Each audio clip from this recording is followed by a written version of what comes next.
आपल्यासमोर एक पथनाट्य सादर करतो.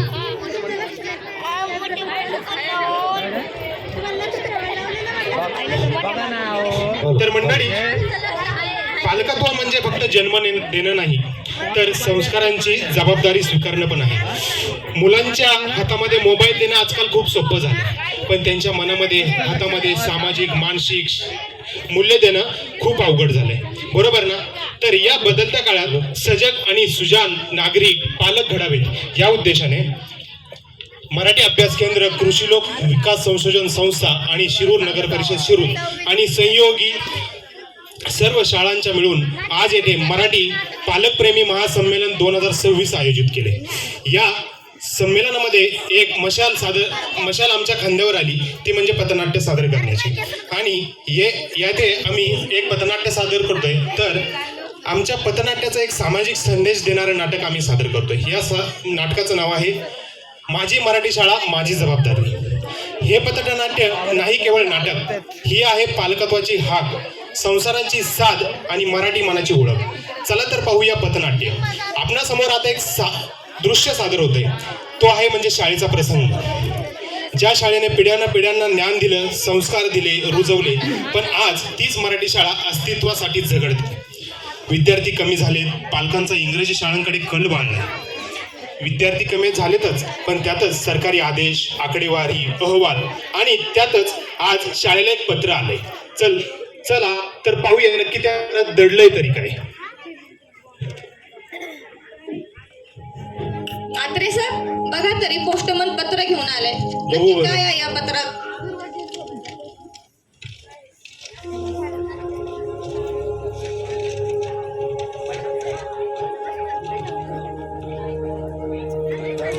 अरे देवा, आता फक्त हेच बघायचं बाकी राहिलं होतं. काय झालं सर, एवढे अस्वस्थ का झाला तुम्ही? अहो सरोदे मॅडम, हे काही साधं सुद्धा पत्र नाही. कसलं पत्र आहे मग? ही सरकारी नोटीस आहे आपली शाळा पाडण्याची. अरे देवा. आणि सरकार ही जागा प्रायव्हेट बिल्डरला डेव्हलप करण्यासाठी देणार आहे. आपल्या शाळेची जागा? हो, आता आपल्याला काहीतरी करणं गरजेचं आहे, नाहीतर आपली शाळा पडेल. हो बरोबर आहे, आपल्याला आपली शाळा वाचवावी लागेल. नक्कीच सर, आपण एक उपाय करू शकतो. आपल्या शाळेत शिकणारा परशुराम विद्यार्थी तुम्हाला आठवतोय का? हो, परशुराम ना? हो, तो आता PSI झालाय. आपण नक्कीच त्याच्याकडून आपल्या शाळेसाठी काहीतरी मदत घेऊ शकतो. हो, तो पोलीस अधिकारी म्हणल्यावर तो नक्कीच आपल्याला मदत करेल. आपण जाऊयात त्याच्याकडे. हो चला. बंदूक बघ का हातात. येऊ का परशुराम, ओळखलत का? या सर या. अरे असू दे. असू दे. काय आज कस? अरे वेळच तशी आली. हे बघ, सरकारने आम्हाला नोटीस पाठवली. त्यात काय लिहिलंय? ते ना ते पॅम्पलेट. पाहतोय तरी. हो, इतर शाळा पाडण्याची नोटीस आहे.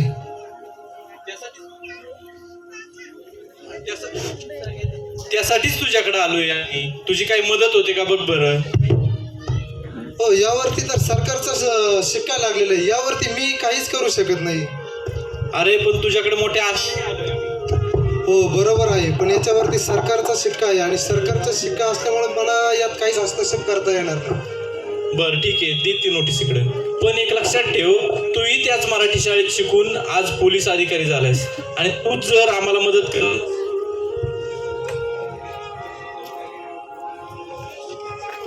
तूच जर आम्हाला आज मदत केली नाहीस तर आपली शाळा पडेल, लक्षात ठेव.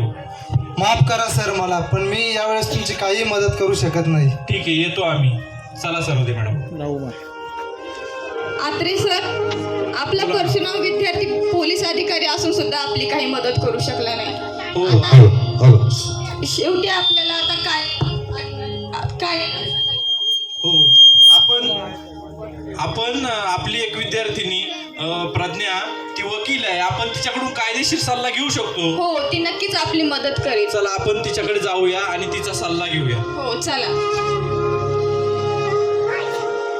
येऊ का प्रज्ञा, ओळखलंस का? अरे सरोदे मॅडम, आत्रे गुरुजी. असू दे. आज कस काय चक्क तुम्ही माझ्या कोर्टात? अगं प्रज्ञा, आम्हाला एक सरकारी नोटीस आली आणि तिच्याबद्दल आम्हाला तुझा सल्ला पाहिजे होता. बघ बरं ही नोटीस. ही तर आपली ती शाळा आहे ना, मराठी, ज्या शाळेत आम्ही शिकलो मोठं झालं, आज ती बंद पडण्याची वेळ येते. हो, ती पाडण्याची नोटीस आम्हाला आली. त्याबद्दल तू आम्हाला काही मदत करू शकतेस का, काही कायदेशीर?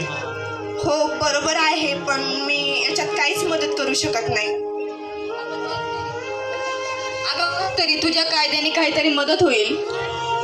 जाऊ द्या ना मॅडम, तसं पण हजारो शाळा बंदच पडल्या, आणखीन एक मराठी शाळा बंद पडली म्हणून काय नुकसान होणार आहे? तसं पण जे ते पालक आपली मुलं प्रायव्हेटमध्ये शिकायला पाठवतात ना, मग तसं पण तुमचे रिटायरमेंटचे थोडेच दिवस राहिलेत, जाऊ त्या कशाला लक्ष देत आहे? पण तू हे विसरू नकोस, याच मराठी शाळेने तुला घडवलं, शिकवलं आणि आज या पदावर बसवलं, आणि तू त्या मराठी शाळेसाठी काहीच करू शकत नाही. माफ करा सरोदे मॅडम, आत्रे गुरुजी, मी ह्या बाबतीत तुम्हाला काहीच मदत करू शकत नाही. ठीक आहे, येतो आम्ही. चला. सर, आपले विद्यार्थिनी वकील असून सुद्धा आपल्याला काहीच मदत झाली नाही. आता आपण काय करायचे? आता तुम्हीच काहीतरी पर्याय सुचवा सरोदे मॅडम. मला असं वाटतं की आपण आपली जी विद्यार्थिनी होती बघा, तुमच्या वर्गात शिकणारी राजकन्या. हो, राजकन्या ती तर तहसीलदार आहे. हो, मला वाटते आपण तिची मदत घेऊया. हो, ती नक्कीच मदत करू शकते. आपण जाऊयात तिच्याकडे. येऊ का तहसीलदार मॅडम? गुरुजी तुम्ही इथे काय येणं केलं? वेळच तशी आली आमच्यावर. काय हो, काय झालं? आम्हाला शाळा पाडण्याची एक सरकारी नोटीस आली. पाहू बरं. अरे हो सर, हे तर आपली मराठी शाळा पाडण्याची नोटीस आहे आणि त्याच्यावर सरकारचा शिक्काही आहे. त्या संदर्भात तू आम्हाला काही मदत करू शकतेस का? सर, वैयक्तिकरित्या मलाही वाईट वाटते की आपली शाळा पाडण्याची नोटीस आहे, पण त्याच्यावर सरकारचा शिक्का असल्यामुळे आणि मीही एक सरकारी अधिकारी असल्यामुळे मला नाही वाटत की आता तरी मी ह्याच्यावर तुमची काही मदत करू शकेन, तर ठीक. मला माफ करा. ठीक आहे, आण नोटीस इकडे. सरोदे मॅडम, आता तर राजकन्या तहसीलदार असून सुद्धा तिने आपल्याला काही मदत केली नाही. हो ना सर, आता आपल्याकडे तर काहीच पर्याय उरले नाही. कोणता सर, सांगा तरी. माझ्याकडे एक पर्याय असा आहे की आपला एक विद्यार्थी मनोज, हा, तो आता सत्ताधारी पक्षात आमदार आहे वाटतं. हो, तो आमदार झालाय आणि तो आपल्याला नक्कीच मदत करू शकतो. आपण जाऊयात त्याच्याकडे. हो चालेल, त्याचा सत्तेचा काहीतरी उपयोग झाला तर ठीकच आहे आपल्यासाठी. ठीक आहे, चालतंय. येऊ का आमदार साहेब? गुरुजी नमस्कार. अरे असते असते असू दे. बाई, तुम्ही पण कस काय गरीबाकडे आले तुम्ही आज? तुमच्या सरकारने वेळच आणली आमच्यावर तशी. काय झालं? हे बघ ना, आमच्या प्रामाणिक प्रयत्नांचं हे फळ दिलंय सरकारने. नोटीस बघ. बिचारेकडे घालायला कपडे नाही. तर शाळा पाडण्याची नोटीस आहे. त्यासाठीच तुझ्याकडे आला. तू सत्ताधारी पक्षाचा आमदार आहेस ना, आणि त्याच शाळेत शिकून मोठा झालायस. हे काय आपल्यासाठी 5 मिनिटाचं काम आहे. तुम्ही टेन्शनच घेऊ नका गुरुजी, लगेच शिक्षण मंत्र्याला फोन लावतो. हो, लाव फोन, लवकर लाव. व्यवस्थित येते प्रेम